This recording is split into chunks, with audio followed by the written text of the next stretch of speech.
अब दूसरी कड़ी में हम संजय जायसवाल पर बात करेंगे। संजय जायसवाल के पिता भी सांसद रहे हैं बेतिया लोकसभा से, ब्राह्मण बहुल लोकसभा क्षेत्र माना जाता है।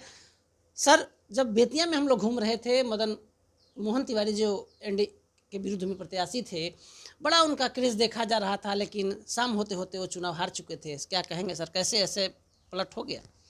देखिए, मदन मोहन तिवारी एक अच्छे उम्मीदवार हैं, इसमें कोई दो राय नहीं है। साफ सुथरा इमेज है और ग्रास रूट की पॉलिटिक्स, मुखिया से उन्होंने अपनी चुनावी राजनीति शुरू की थी। मुखिया बने, प्रमुख बने, विधायक बने, पहली बार सांसद का चुनाव लड़ रहे थे। कांग्रेस के साथ एक परेशानी की स्थिति ये है कि कांग्रेस में संगठन नहीं बच गया, जबकि भारतीय जनता पार्टी का बहुत ही मजबूत संगठन पन्ना संगठन से पन्ना प्रमुख, मैंने आप समझिए, टोटल हमको लगता है करीब 1700 से 1800 के बीच में बूथ हैं पश्चिमी चंपारण लोकसभा में।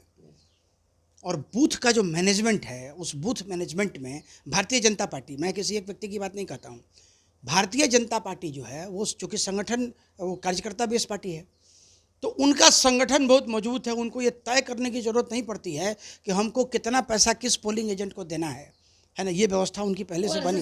वो आरएसएस वाले लोग जो हैं वो पूरी तैयारी कर लेते हैं। इवन कि उन लोगों का खाना भी किसी न किसी के घर से बन के आ जाता है। तो ये संगठन की मजबूती है। और चुनाव मैनेजमेंट में मैं आपको बताऊं कि संजय जायसवाल चुनाव हार सकते थे, लेकिन यदि मदन मोहन तिवारी थोड़ा आर्थिक तौर पे मजबूत होते, पैसा खर्च करते और उनका चुनाव प्रबंधन बेहतर होता। यहाँ तो महागठबंधन की स्थिति थी। देखिए, आपने सबसे लेट टिकट अगर अनाउंस हुआ तो मदन मोहन तिवारी का अनाउंस हुआ। मदन मोहन तिवारी को ब्राह्मणों ने पूरा समर्थन दिया। सिर्फ ब्राह्मणों ने ही नहीं, सवर्ण मतदाताओं ने भी पूरा समर्थन दिया। कल मतलब आप एक दिन पहले तक मान लीजिए कि बहुत समर्थन था, लेकिन जब धीरे धीरे कार्यकर्ताओं की भीड़ छटने लगी तो वोट का स्विच ओवर हुआ, जो फिर से कोई दूसरा विकल्प नहीं है संजय जायसवाल के लिए, ये हार का कारण हो गया।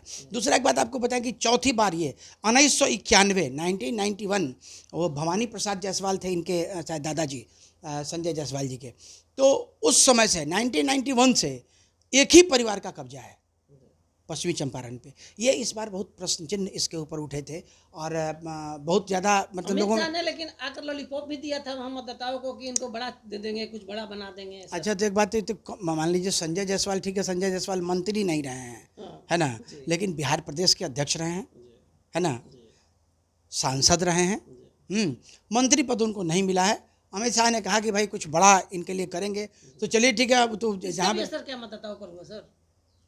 देखिए, एक बात आप मान लीजिए, वोटर्स जो हैं, वोटर्स डिसाइड कर चुके होते हैं कि हमारा वोटिंग, हमको वोट किसको करना है, उसमें बहुत ज़्यादा स्विच ओवर नहीं होता है। हम आपको बता दें कि अभी जो मदन मोहन तिवारी के बारे में हम लोगों ने कहा, तो पूरा का पूरा वोट स्विच ओवर हो गया संजय जायसवाल के पक्ष में, ऐसा नहीं है, लेकिन कुछ वोट स्विच ओवर हुआ। और आपको बताएं, चुनाव जीतने के लिए कितने परसेंट वोटों का स्विच ओवर था? 3 से 4% वोट, 4% वोट का स्विच ओवर अगर हो गया तो वैसी स्थिति में चुनाव जीत जाते हैं। ये बात जरूर है कि संजय जायसवाल जो पिछली बार 2019 में 4.25 लाख मतों से जीते थे, इस बार वो संख्या, वो जो वोटों की संख्या है, वो वोटों की संख्या घटेगी। तो दूसरी कड़ी में ज्ञानेश्वर जी की बड़ी भविष्यवाणी आपने सुनी है। हमारे दर्शकों को अगर अच्छा लगा होगा तो कमेंट कर जरूर बताएंगे।